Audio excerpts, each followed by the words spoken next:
Even Alejandro was in for some serious questioning when he announced in 2012 that the next step in his very successful career would be the launch of a Formula One style racing circuit for all electric cars. The cars didn't exist, the circuit didn't exist.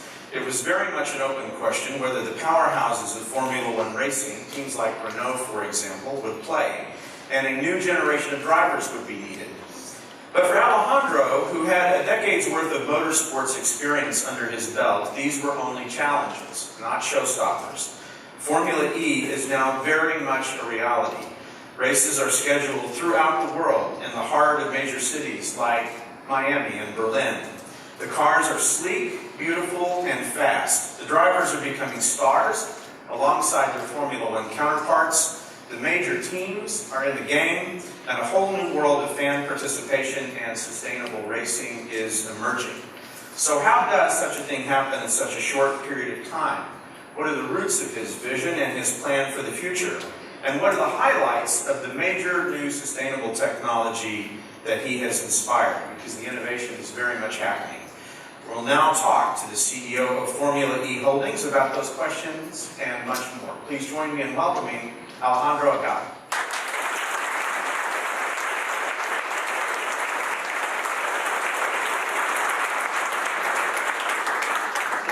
Welcome. Thank you very much. Thank you. Thank you all for being here. So glad to have you here tonight. So, I read, you were quoted, following up on what I was just saying, that if people aren't calling you crazy every day, I'm not working hard enough. How did you come to start Formula E racing?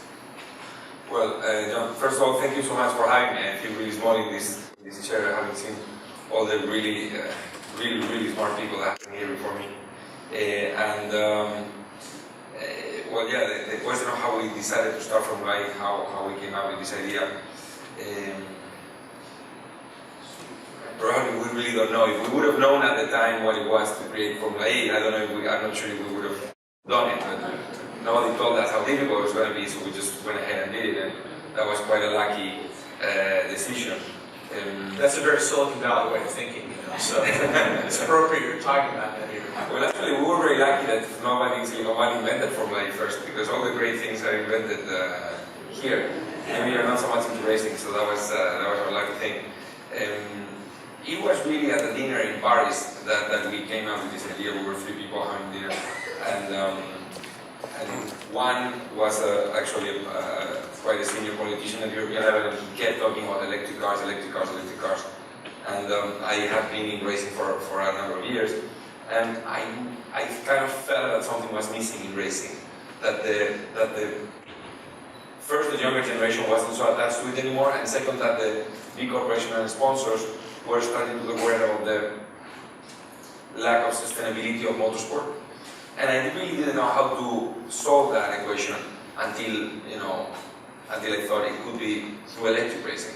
So it was as simple as that, and then basically we started from there. It's really interesting to see a sport trying to keep up with the curve in public sentiment on things like sustainability. Is that another innovation, just that philosophy that you're now trying to talk about this at the same time? Sustainability is becoming such a worldwide question. Well, yes. Well, this could have been created by 2 different types of people. This could have been created by, I don't know how to call them, green people. They're not green, but like green, like from the sustainability space, or from motorsport people. And it was created by motorsport people. It doesn't mean I'm not concerned by the problems we have. I'm really concerned. I think we do have a problem. I believe in climate change. Some people believe in climate change, some people don't. Fair enough. But what you cannot not believe in is in city pollution. So if you go to Beijing, you cannot see the building next to you. So city pollution. So we do have a problem. And I have 4 kids, and I really worry about what's going to happen with my kids and the planet they're going to live in. But I have never been an activist of the environment or anything like that. I've been in motorsport, and I love motorsport, and I love doing it. But I think from a business point of view, it makes a lot of sense. And it would be beautiful if everyone would buy electric cars because everyone wants to save the world. But it's not going to happen. Everybody will buy electric cars, but electric cars are just better and more practical and cheaper and go faster and longer and so on than combustion cars. And I think I think our approach is very much business centered. We are doing Formula E because we think hopefully we can make a really good business out of it. And we think we can make a really good business out of it because we think we're doing something good for society. And we think that now corporations like to do things that are good for society. That is a perfect segue into the first area that I wanted to talk to you about tonight. We're going to get to the car in a minute. We've got one of those cars downstairs that's absolutely gorgeous. What an incredibly beautiful machine. But let's talk about the structure of the racing circuit and the business of it, because that does have to be a starting point from a practical standpoint. Probably not many people in this audience understand Formula One and how it's structured, or Formula E and how it's structured. So can you just take us through how you put together a racing circuit like this? So basically the owner of all the motorsport in the world is the International Motorsport Federation, the FIA. So there's one worldwide federation. There is one worldwide federation, which would be the equivalent of the International Olympic Committee for the Olympic Games or FIFA for the football. You can do things outside of the federation. I mean, you and I could start a football world championship. You're the US and Spain, we play, you win, I lose, whatever. But it's not FIFA. No, I don't think we win. Yeah, okay. We win. You come second. So I like that structure already. that's fine. But nobody would care because it's not the FIFA, you know. So to do something motorsport, to do something official, you need to be under the umbrella of the FIA. So Formula One is the most famous FIA championship. It's been going on for a long, long time. It has an amazing heritage, you know, since Fangio to Senna to Schumacher to Prost and all these big names. And this is where really a lot of the technology development for the motor industry comes from. And this is really the key point. From fuel injection to carbon brakes to rear mirrors, everything comes from competition and from Formula One or IndyCar or NASCAR, etc. So this is why it makes a lot of sense to do this kind of motorsport. Anyway, you have FIA, you have Formula One, and then FIA decided to do a sustainable championship, a kind of like championship focused on new technology and green mobility. So as soon as they did that, we raised our hand. And we play the same role as Formula One management plays in the Formula One. They hold the rights for Formula One for 100 years, which is a pretty long contract. We didn't manage 100 years, but we managed 25 years. So we hold the rights of Formula E for the next 25 years. So we are, let's say, we've been awarded a license to promote exclusively all around the world a championship based on any source of energy that powers an electric motor. Batteries is one of them, but any other one, fuel cells, supercapacitors, any other new thing, it's ours the next 25 years. And then when you get that, you have to go all around the world and convince cities to let you race, convince teams to join you, convince drivers to race with you, convince televisions to broadcast you, convince the sponsors and partners to give you some money. So, by the way, I should say, because you're too modest to say it, Alejandro had a very distinguished career in motorsports before he came to this. So when he raised his hand, it wasn't as if FIA wasn't dealing with someone who's very knowledgeable. He was on the GP2 circuit in that whole feeder to Formula One. You've been in television rights management. You've taken QPR and the English Premiership from the Championship League and had it promoted to the Premiership. So you had quite a career. Real success. So you had real credibility when you started going to the teams themselves, and I want to talk about the teams as the next step, because your analogy to football is great. You and I could do this, but there are teams, and it's a business for them, and they had to be attracted to this. So how did you do that? well, we were, and I was myself a team owner for a number of years, and actually, it's very important for a new championship, for any new business really, to attract good teams and good talent, to give them the possibility to make money. And we go again to, nobody's going to do anything like, out of the blue. Because the financial pressures on these teams are quite real and they're continuous. They never stop. Yeah, because every race they need to pay for everything. So they need to pay for the plane tickets for all the crew to go to the race. They need to pay they need to pay me for the spare parts every time they crash. So we sell them some new parts. So yeah, they spend a lot of money. But on the other hand, we did a model of franchise. So there were only 10. And it was really interesting. Nobody really wanted to come in the beginning. Nobody really wanted to come like at all in Formula E in the beginning. No, nobody believed. Actually, no, because Interrace here, Qualcomm was really one of the first companies that believed in us and joined us. It was very difficult to get teams to join. And the first one that really took that step was an American team, was Andretti. Michael Andretti was really brave, and in a moment where it was really uncertain if we would make it, even if we would exist, he took a step and said, "I'm joining Formula E because I think this makes motorsport relevant, and I want to make motorsport relevant. I want to participate in a relevant motorsport." And after Michael Andretti, it was just like a snowball effect, and we got demands from all over the world from different teams. So we had 2 teams from the US. Jay Penske also joined us. So we have, I think, the 2 biggest names on the American motorsport. We have Virgin, we have Sir Richard Branson, who was actually at the last race in Miami on Saturday, and he was very vocal about them going into electric cars and so on. We have a French team owned by Alain Prost, 4 times Formula 1 world champion. It was great to have Alain Prost join the championship.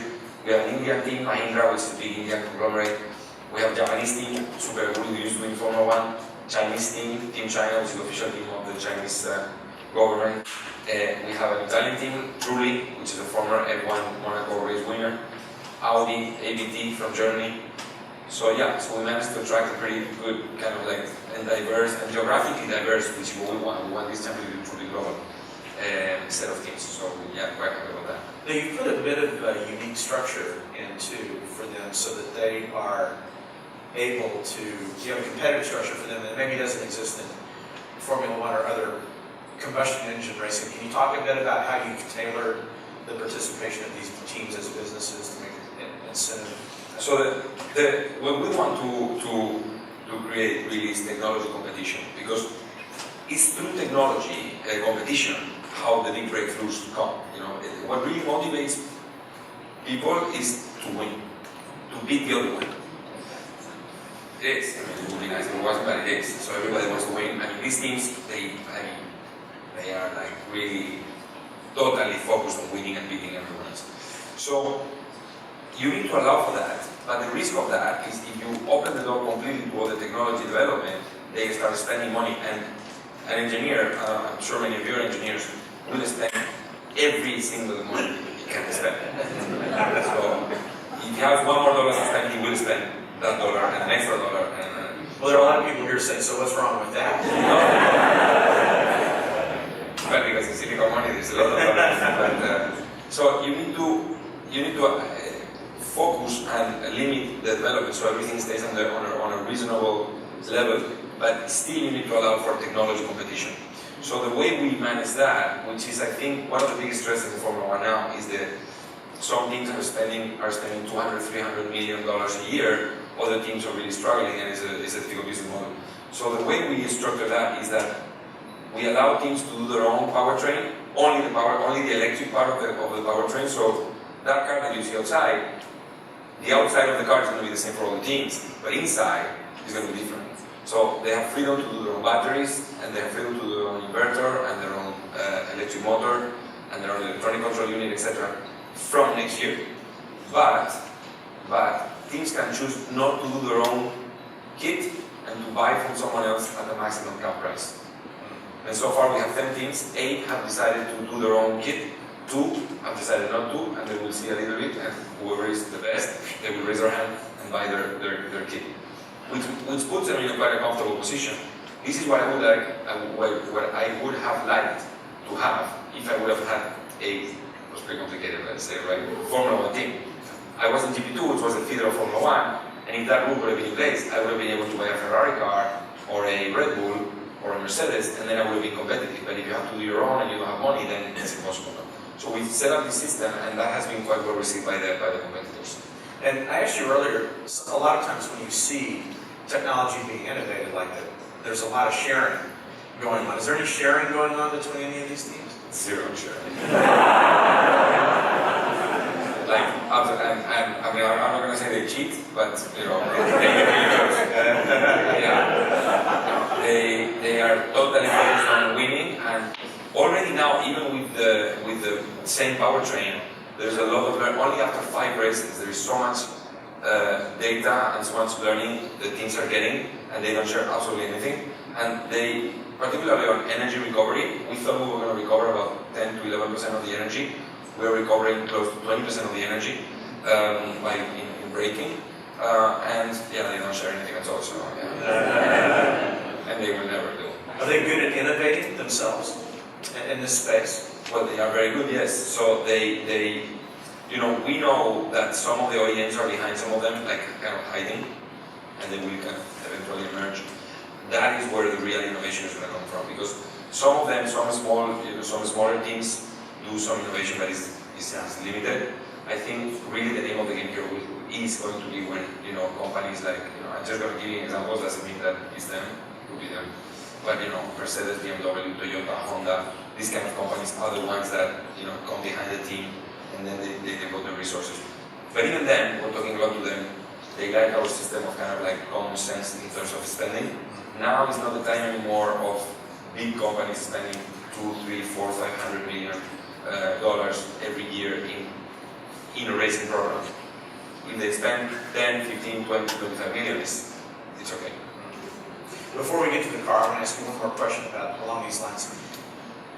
People also may not know that hybrid technology has existed in Formula One for some time now. Can you talk about how that has worked and how it's informed Formula E, if it has at all? Yeah. So when we started the championship, we had a minor problem, is that there were no cars. They didn't exist, which is kind of tricky when you want to do a car race. But so we had to look for technology to build those cars. The key of our project was that we would, as promoter of the championship, design, well, basically commission somebody to design and produce those cars. We would buy them, all 40 cars, and then we would give them to the teams, so we were sure that the grid was going to be full of cars on race 1. So we looked for that technology all over the world, and we found it in Formula 1. So Formula 1 is still the place where the highest motorsport technology exists. That's so surprising. I was shocked when I learned that. Formula E is the child of Formula 1 in terms of technology, because racing batteries and racing electric motors are different from normal batteries. You know, the battery of a Tesla is fantastic and it goes really far, but if you couldn't discharge that battery fast enough to power a racing car, you would probably catch fire, which is not very good.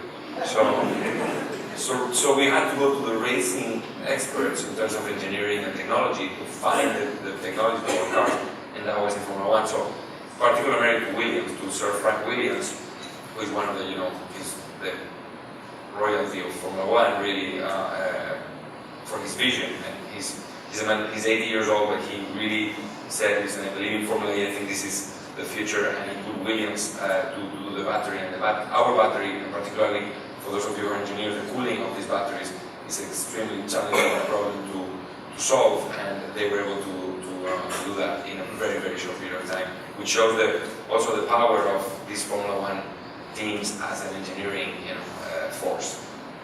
So let's get to the cars now. You've whetted our appetite really well. Here in the auditorium, we're going to look at a couple of slides. We've got the first slide. This is the side view of this amazing little car. Absolutely wonderful. How much does a car cost for a team to develop? Well, we developed it, so there is a cost of development of the car that, you know, is probably like $10 million, and then every car costs $500,000. Okay. So if you want to buy one, I can even probably give you a discount of like 5%. Now the chassis, which is quite beautiful, thank you. That's better than starting a soccer team. The chassis is made by Dallara, which anybody who knows racing is a very famous racing team. Yes, the Lara is the one that makes, for example, IndyCar, and they have done also Formula One. So we went to them, and we needed a, first of all, it was the decision of how the car would look like. And this car looks like a racing car. That was difficult. You have also the NASCAR style car. So we could have done either or. And we chose this one because what we want with this is for people to dream, to kind of, especially for kids, to see these cars as really as racing cars. So they see these and they identify electric with cool and fast and fun and kind of change the perception. So we went to that, and then we went to the Lara, and the Lara was the one that designed this car, which was not easy because all the weight, and when we talk about the battery, we should see that it's much more to the back, so it has a lot of design challenges, but they managed to do this beautiful car. Yeah. And what was the challenge, the design challenge, just from the shape and the aerodynamics and everything else that was unique to this? Well, the main challenge for us was we had a lot of debate about the battery and using two cars. And this was also the other key element of our decision making when we approached this project was these batteries basically last for half an hour. You could have batteries that last for an hour, but they will be twice as big. That was a difficult math, but Yeah. Four times in the sport and Four times bigger. I think we have it. Yeah. Did you get it? I got it. Yeah. So there is a trade-off there between speed and the size of the battery. So we were actually faced with that dilemma. What do we do? Because we wanted the race to last 1 hour. We didn't want the race to last 1 hour, 50 minutes, or half an hour, or 45. We wanted the race to last 1 hour. So what anybody with common sense would have proposed is to swap the batteries. Yes. Which we tried, but we couldn't, because the FIA, the federation, has very strict safety criteria. So the battery is totally encapsulated. It's part of the chassis, and it's inside, and basically to bring it out takes about 2 hours, 2 hours and a half. So the pit stop will be a bit long. So as you're talking about this, John, why don't we go to the next slide so everybody can begin to see where everything is located. So the battery pack that you're talking about is right behind the driver. Yep, right behind the driver. Yeah, below that number 5. So the decision we took, which was kind of a radical one, was to say, okay, we cannot swap the battery, we give 2 cars to every driver. So they do the first stint, then they go, they swap car, they go to their next car, and they continue the race, and the race will last 1 hour. And we got a lot of critics because of that. We go, oh, this is, what is this, changing cars and so on. But if you look at history, in the 50s, in Formula One, they used to change cars. Not exactly like us, so not everyone had 2 cars. It was even a bit more extreme. The best driver of the team had the right to take his partner's car. If his car were heated or really. So Fangio, for example, won races with 2 cars. So his car broke down and he took his teammate car and finished the race. So we're really going back to the beginning. I mean, Formula E really is at the beginning of electric racing, like Formula One was at the beginning 60 or 70 years ago. We're starting a journey, and everything is new, and we have to experiment and take like radical decisions to basically reach the objective. And changing cars is definitely one of them. So since we're kind of into statistics and numbers here at the Computer History Museum, let me just mention that the power pack is a 772-pound cube containing 164 lithium-ion batteries. This is the Williams design. That's 772 pounds. By contrast, the motor is cylindrical and weighs 57 pounds. Yes. It's very small. Yeah. And is there something about this configuration of batteries that really made this optimum? I know you talked about the time limitation, and you had to balance all of these various factors. Was there ever a temptation to do something that would make them run for, say, 40 minutes and just call it a 40-minute race? Or there is a temptation, yes. So we have some of the car manufacturers don't like this concept of changing cars. So they would much rather have a larger car that goes slower and just lasts for an hour. And there was a lot of debate around that, and we decided to go for this because as I said, we come from the racing world, and the racers like to go fast. Yeah. And this car is fun, and gives a great show, and you need to have a good show to convince people that electric cars are cool. If they look really slow, then we just do the opposite that we want to achieve. Yeah. So that was the compromise. So this car is fast enough. As shown in the video, the races are really exciting, and the people get it's really, you know, it's really nice to see a race like this. But still, they last for half an hour. And it goes 0 to 60 in 3 seconds. 3 seconds. And top speed is About 140 miles per hour. Okay. 45. They can go 160 miles, but we have to prepare it, like the wing and the tires and so on. And I think the question I've been asked before this event, probably more than any other, you get it 1,000 times a day, I'm sure, is, do they make a sound? They do make a sound. That was also another of the very important questions in the beginning, because everybody thought they were not going to make any I sound. want the rumble, right, or something. Yeah, I mean, we didn't know if they were going to make a sound or not until we didn't see, like, when saw the first prototype. And there's been a lot of discussion about the sound. So Bernie Eccleston, who is the CEO of Formula One, said that this was a lawn mower contest. Is that a term of endearment, or is that was that something else? Well, I don't know. He also said something about a hair dryer. But it was very interesting. I mean, there is a sound, and I invite all of you to come to Long Beach in a couple of weeks to listen to it. But for me, it was really, really fantastic. A few weeks ago, we went to race in Buenos Aires. And Argentina is a country, you know, it's a country of fangio, it's a country with great motorsport, combustion motorsport tradition. So the Argentinians were very skeptical about our race. But a lot of public came to the race. It was sold out and it was packed with people at the park where we raced in the center of Buenos Aires. And the headline of the main newspaper of Argentina the next day was, "The race beat the silence." Because the races with these cars are so good for people who like racing that they didn't really care about the absence of noise. Which is not true. There is noise. The level of noise is around 80 decibels.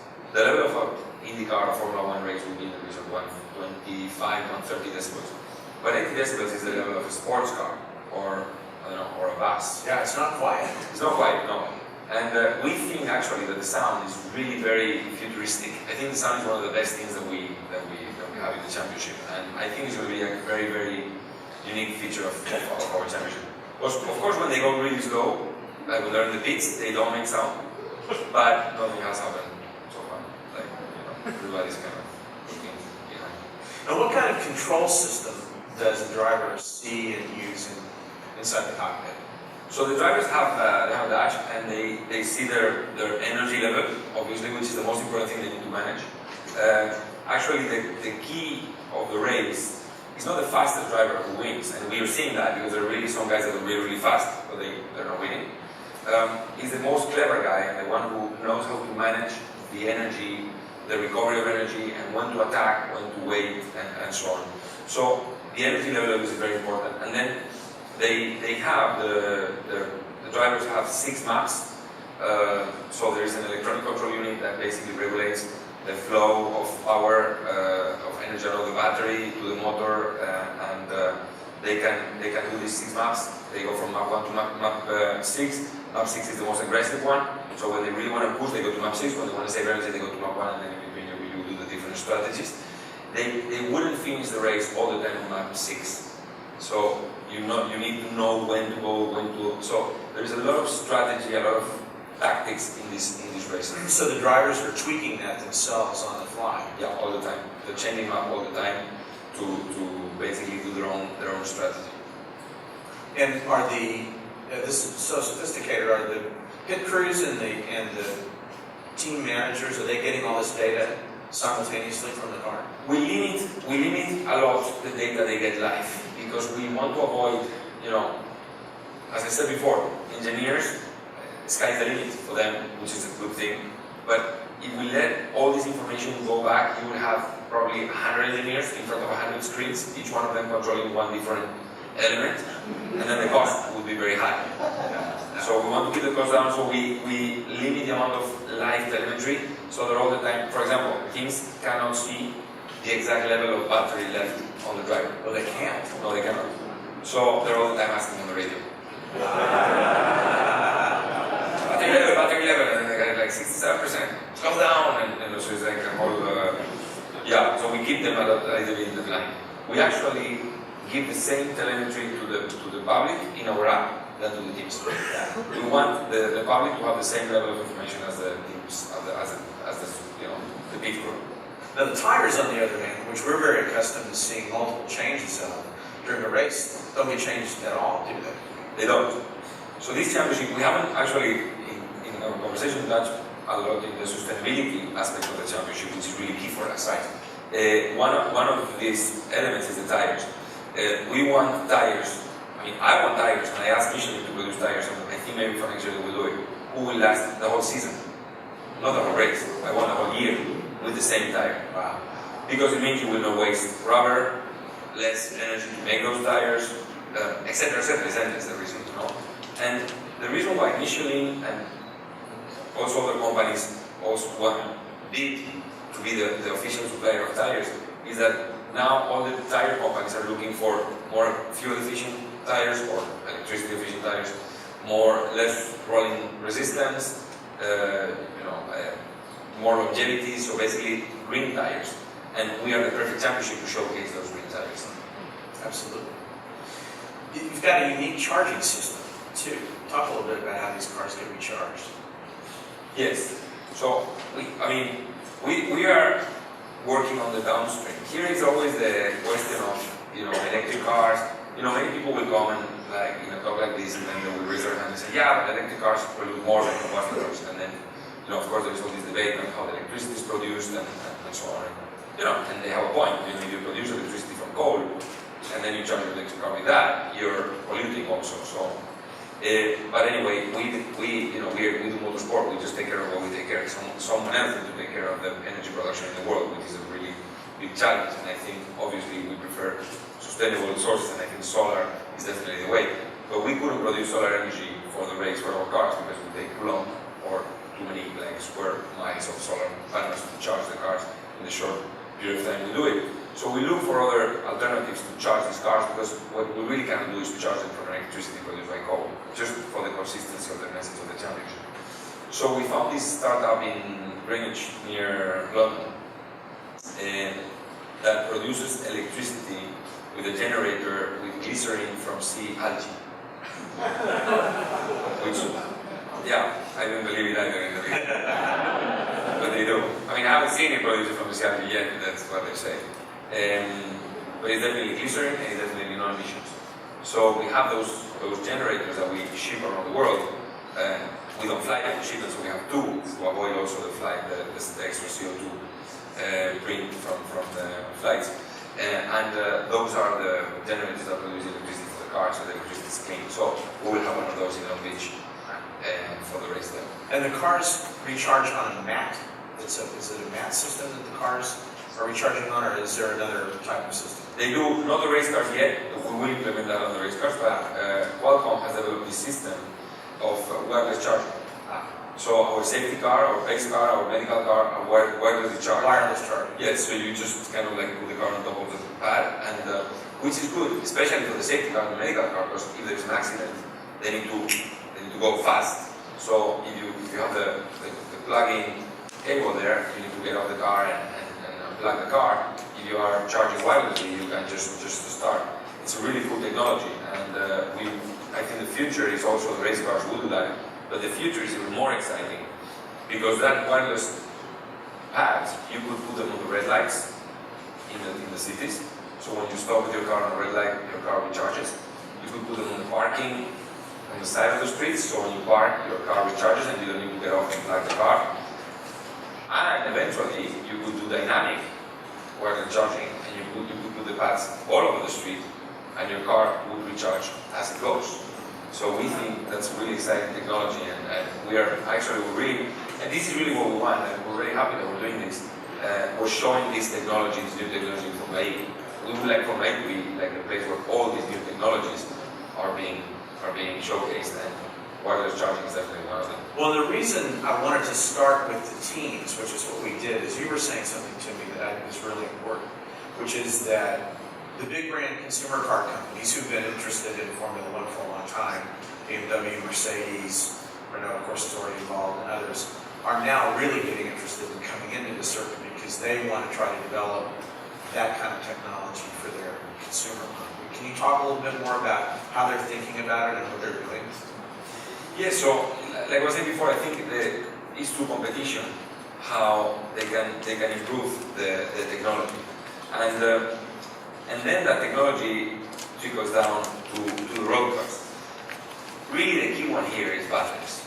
I mean, it's quite obvious to say, but the electric cars are still limited by the batteries, both in performance and also in price. And I think to have a platform like Formula E, where OEMs come together, compete against each other, and improve battery technology, is really relevant because that's, like I was saying in the beginning, it's only by making these cars the obvious choice, the most practical choice, that they will become mainstream, and at one point we will achieve the goal that we would like to achieve, which is that every single car in the world is electric. But for that you need definitely better technology, and you will get it through competition. So when that lid is taken off a bit next year and you allow teams to start innovating technologically, where in that system we were looking at a minute ago do you think the most innovation is going to occur soonest? Well, we don't, because we only allow them to do certain things per year. Okay. So the second season, we're focusing only on energy regeneration. So and energy regeneration is very linked to the braking system. So it's through braking. So we allow freedom on brakes, and we allow freedom on motor, because the motor is the part that recovers the energy. And that's for year 2. Year 3 and year 4, we will allow the improvements in motor and regeneration, and then we will also open up batteries. We do limit the amount of kilowatt hours in the battery.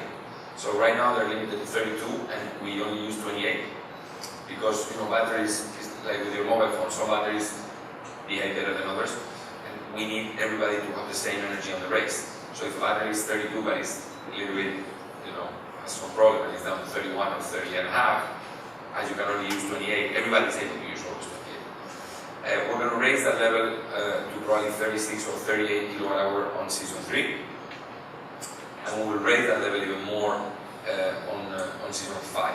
Season 5 is the season when we want to go from 2 cars to 1 car, without sacrificing the performance.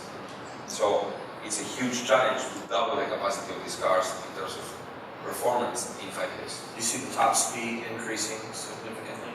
Well, yes. The top speed is, we could go as fast as Formula 1 today, but for 10 minutes. So the key is to kind of, again, balance the performance. So what we want to do is to increase slowly. What will happen is what will happen is that the cars will go faster, because they will still go for half an hour, but they will have more energy in the battery. So they will go faster, and then on year 5, they will go back to the performance of this year, but 1 car instead of 2 cars. Have the teams adjusted to this 2-car strategy? This is really unconventional, although, as you said, it's not unheard of. How are they responding to this? How are the fans responding to it? Actually, that was one of the big question marks in the beginning, what was going to happen? And the teams have adapted really well to it. Some tried to be too clever. Richard Branson was in the race, as I said, in Miami, and Sam Bird, one of his drivers, thought he was going to be able to last 1 more lap. So everybody came in and changed car, and he stayed on, and then he thought he wasn't going to last. So he had to really slow down to get back to the pits, and then everybody passed him. So he was probably going to win the race, and he didn't. And his boss was there, so he wasn't a very good day. He's like the rest of us, right? Range anxiety. So we're going to look at a little footage now of the Miami race, and that's going to give us a chance to talk both about the drivers and the racing day experience. The first ever Miami E-Prix took place on the 14th of March 2015, and what a race it turned out to be around the streets of downtown Miami, around the American Airlines Arena, and it was John Eric Byrne for the Andretti team, the American team that was starting on pole position. The Stars and Stripes were flown in before the race got underway. The EJ was there, as ever. But the man on pole position was Jean-Eric Vergne. The fan boosts were announced, and Salvador Duran won the fan boost, as did Jean-Eric Vergne and Bruno Senna. So Vergne would have an extra 30 kilowatts of power to play with. When the lights went out, Vergne made a good start. Sam Bird made an excellent start, trying to get to the inside of Nico Frost on the run down towards the first corner. Daniel Lapp made it 3 wide for second place. As they arrive at turn 1, though, you'll see here, Jean-Eric Vergne, the lead car, gets hit from behind by Nico Frost and almost ends up in the wall. Vergne just about managed to keep it all together in a very, very tight first corner. After that, it was side by side for second position, with Sam Bird in the end taking the second place away from Nico Frost. The battle is now on for the lead of the race. Jean-Eric Vergne under big pressure from Sam Bird behind. Bird was pushing hard, desperate to try and get past the Andretti car. He had a look on a number of occasions. Meanwhile, the battles were going on as Sebastian Buemi made his way past Tonio Liuzzi. And Logan Duval was on in charge as well. He was the next man to make his way past Liuzzi, coming down to the right-hander. Duval in his first start in Formula E, but meanwhile Bird was still attacking Jean-Eric Vergne. He couldn't get through there, but then, coming down towards the left-hander of turn 5, he managed to force his way to the inside and force his way through into the lead of the race. But he was so busy overtaking Vergne, he didn't come into the pits in time. Vergne pitted, but Sam Bird was limping around on the circuit, having run out of usable energy. He was cruising around just to get back to the pit lane, which cost him the race win. Bird switched into his second car, but he couldn't rescue a good result. Daniel Lapp came into the pits, and he would be the man leading the race at the end of the pit stop window, having nailed the minimum pit stop time ahead of Nico Frost and Lucas Di Grassi in third. The American fans were desperate to see Scott Speed make up some places, and he duly obliged, moving past Lucas Di Grassi and up into third place. Di Grassi's teammate would then move out to Nico Frost as the Frenchman looked to the inside coming into turn 8 to take the lead of the race with just a couple of laps to go. Scott Speed followed through, up the inside into turn 1 to take second position away and set up a final lap duel with Nico Frost. But across the line came the Edam's car to take the checkered flag and to win the race in Miami. Who are the drivers everybody's watching right now? I don't want to get you in any trouble by having you call out some and not others, but who are the exciting drivers on the circuit? We've been very lucky to get all these drivers, all this talent. We have on one side very big names of motorsport. We have 3 names which are part of the history of motorsport, which are Prost, Senna, and Piquet. So 3 world champions of Formula 1. So we have the second generation, which is actually quite symbolic because it's the future. And it's not that they're there because they're the sons of their fathers. They are there because they're really good drivers. I mean, Nelson Piquet and Bruno Senna did race in Formula 1. Nico Prost has been racing in Le Mans for a long time. So they're really good drivers. And then we have other guys like Nick Heidfeld, Jarno Trulli, who've been in Formula 1 for a long time. We have drivers like Sam Bird, who is a fantastic driver from the UK. We have guys like Scott Speed, a US driver. He came in Miami for the first time and he was second. Amazing race. So we have a really good mix of drivers that really make a big show. This championship is very complicated for drivers. And drivers like to race with good drivers. I think we've been able to attract the best talent probably in the world apart from Formula 1. Now, this is probably the strongest breed of drivers apart from Formula 1. Does this racing reward a different set of skills from the kind of skills that get rewarded in Formula 1? It does. You need to have the normal skills of a really good driver, but then you need to be really clever on your management of the energy. And you can see the drivers that come from racing in Le Mans, hybrid cars, have that edge, but the others immediately catch it. So no, I think you need to be, you have that element of strategy that you need to win. So if we have some young people wondering what to do with their electrical engineering degrees, and like they've got a whole career path here, which is driving in Formula E and power management behind the wheel, is that part of the? Well, not really. I mean, none of our drivers is an engineer. I mean, they have a career in Formula E behind the technology, because I think Formula E is really going to be at the frontier of technology in electric cars. So, and it's some great engineering challenges are within Formula E. If they want to be drivers, they need to start like karting when they're like about 10. Yeah. The ladder for talent in driving certainly exists, in the more established circuits. Will there be a ladder for Formula E, and will Formula E drivers move on to Formula One? That's a very interesting question. Since the beginning, we've been talking about the ladder, and the truth is there is a ladder to Formula One. So there are different categories. You start in karting, and then you go Formula 3, or you go Formula 4. You different categories. You go probably then you go to GP2, which are cars with performance. Every time you take a step up the ladder, the performance of the car gets you closer to the performance of a Formula 1. And then GP2 is probably the closest one in performance to a Formula 1 or an Indy car, which is also a very, very high performance car. And then you get to that. We are not part of that ladder. Because the performance and the way of driving these cars is totally different from Formula 1. So the ladder is basically a pyramid, and Formula 1 is in the top, and then you have the other categories. And we are in the top of our pyramid. We're actually alone right now at the top. But not so alone, because there is electric karting, which I was discussing before. And there will be other categories under that will be full electric.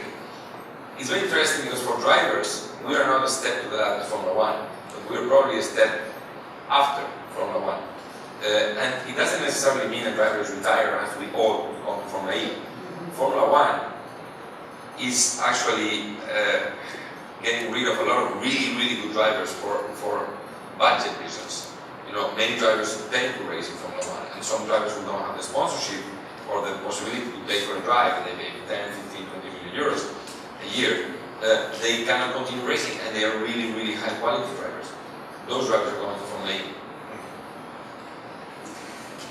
Maybe I'm being too negative about Formula 1. I'm a big Formula 1 lover. To give them the wrong impression. So let's talk a bit about the fan experience, and then we'll get to some audience questions, because you're doing, just like you're innovating and being creative in some of the other areas, you're doing it for the fans as well. First of all, let's just talk about your decision to hold these races in city centers, which is really great for any type of racing.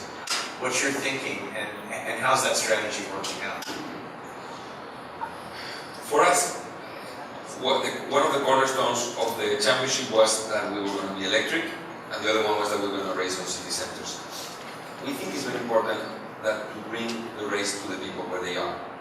We think that motorsport is losing the younger generation of fans, and we think by bringing the race to the fans, we have a better chance to get back those fans.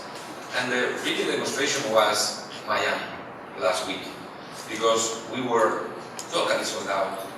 Big crowds, a lot of young kids, which is what we want to have. In the US, and you know, in the US, international racing championships or series don't succeed. They just don't.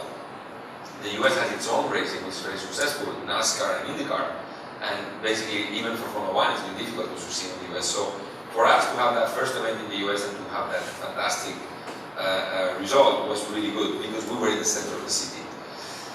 Of course, being in the center of the city creates a big challenge for us, especially because we went, again, a little bit unconscious in the beginning with the idea to do 10 races. So we're actually doing one race every month in a new city center, and it's really difficult. Because, you know, the first one was in Beijing, and, you know, I don't know if you have experience working in Beijing, but it's a little bit challenging. They always tell you yes, but they haven't. Yes. So we delivered that race, then we went to Malaysia, then we went to Buenos Aires, Uruguay, and everywhere is different. You need to bring the cars through customs, you need to, put all the infrastructure, the electricity, the charging, the walls, the fences, the protections, the whole setup. And our event takes place in one day, because we don't want to block the city for too long, because then traffic becomes chaos and everybody hates you in the city. So we want to be also like, positive, kind of like welcome in the city. So it's just a one day event. So it's a big challenge to put together, but the result is fantastic. So we think we're in the right track. And also, it brings the message that the electric car is the solution for mobility in the cities now. We're showing this car in the city centers to give that message. You did something really ingenious in Beijing. You auctioned a car, you said. Yeah. We auctioned a car. I mean, the car down there that you're seeing, it's empty inside. It's a show car. No engine, no battery. No engine, no battery, etc. So we auctioned one of those in China.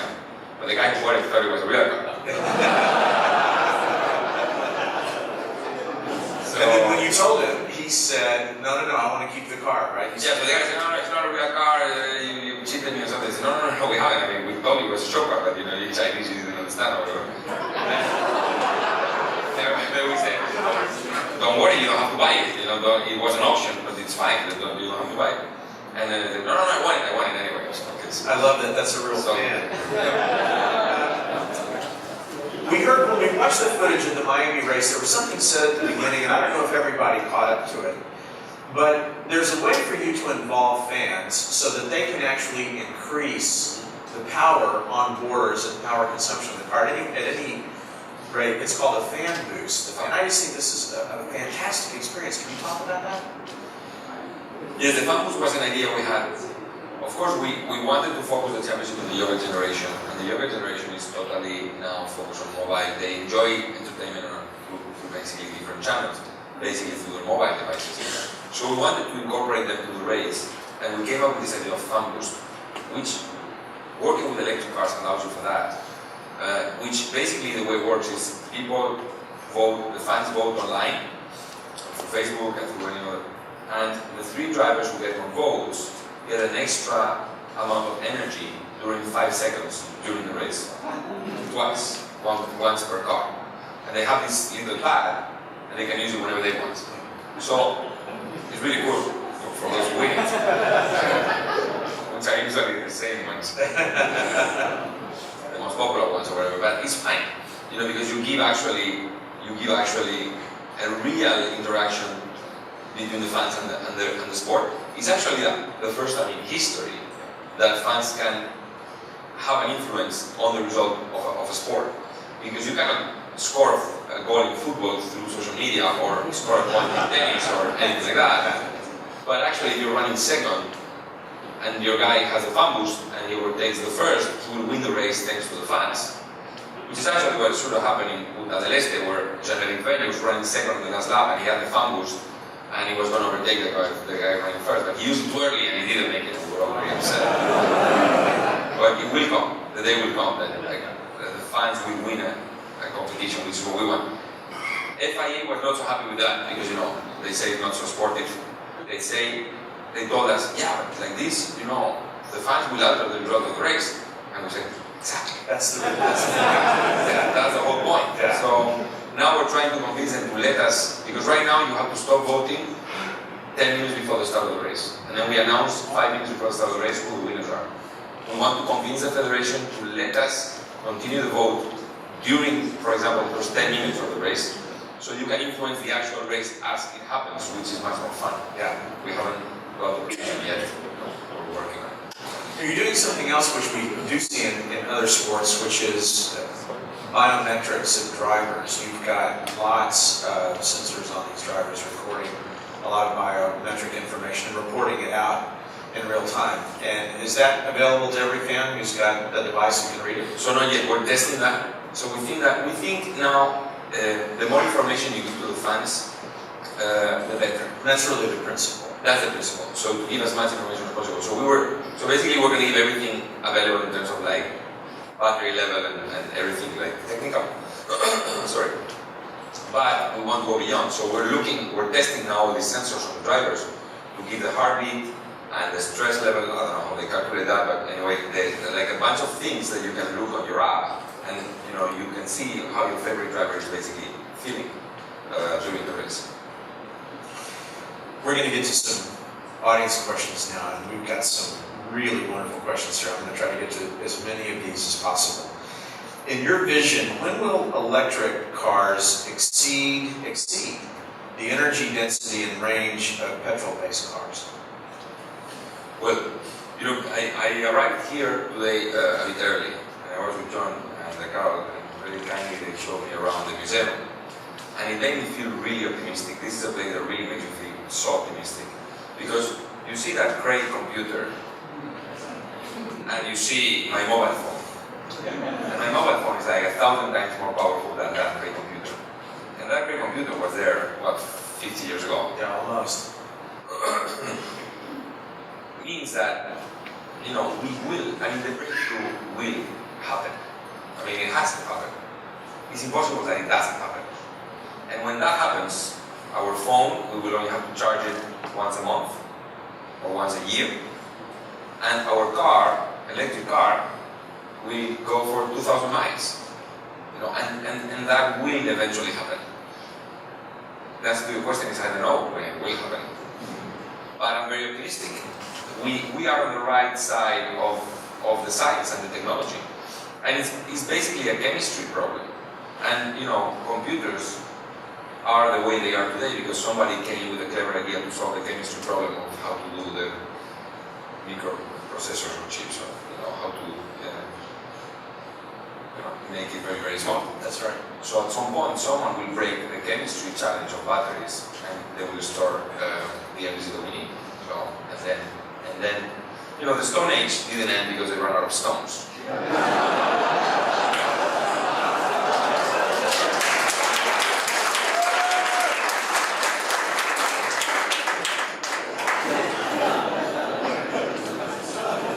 Very well said.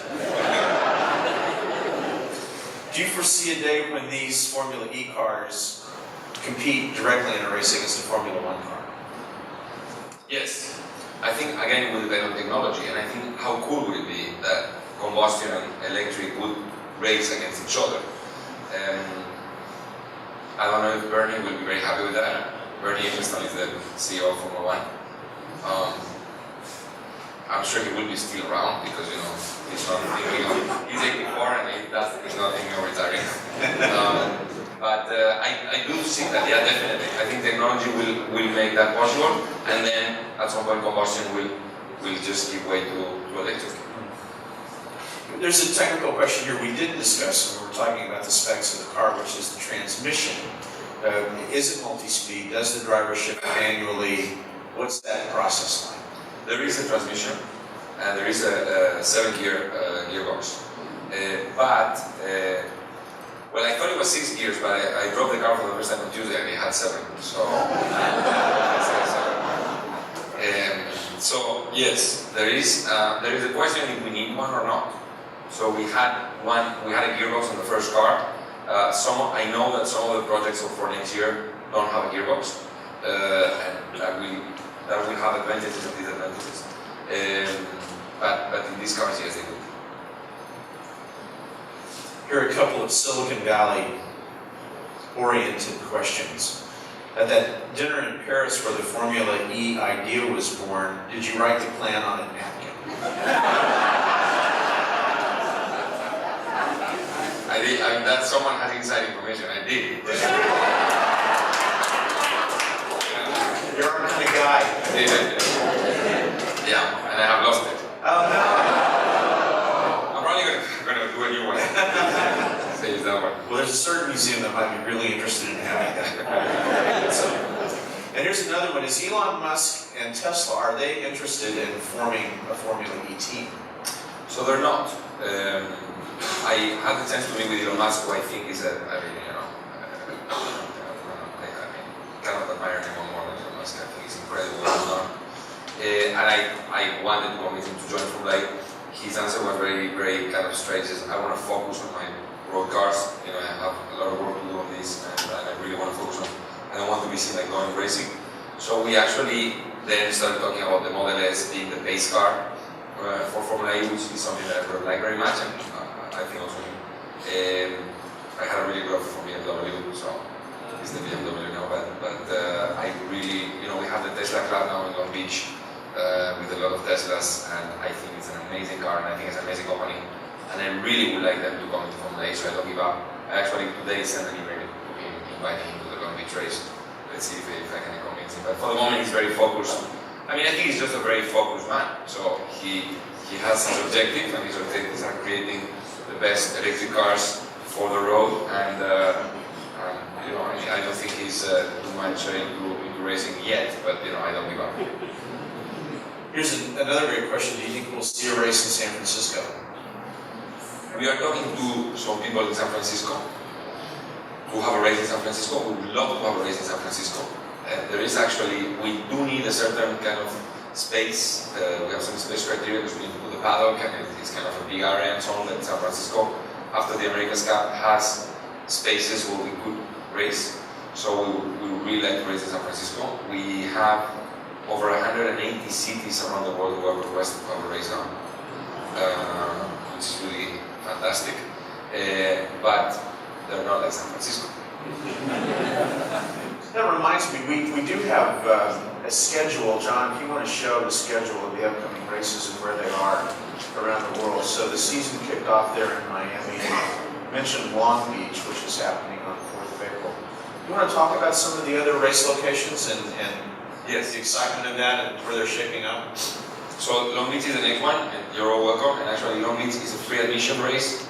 We have 2 free admission races. One is Long Beach, the other one is Monaco. The reason for this free admission is to promote families to come. So we want as many kids there as possible, because the message really is to promote.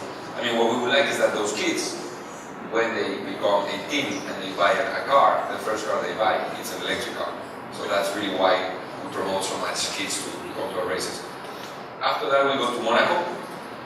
Monaco is it's kind of a temple of motor racing with the Monaco Formula 1 Grand Prix, and we've been really lucky to be able to race in Monaco. It's not easy to race in Monaco, but Prince Albert of Monaco is a very, very big supporter of Formula E. He has been personally involved in us racing in Monaco, and he also has a foundation that deals with a lot of problems around sustainability. He's a very, very motivated in that direction. So Monaco is the next one. Then we go to, and we will race in part of the Formula 1 racetrack in Monaco.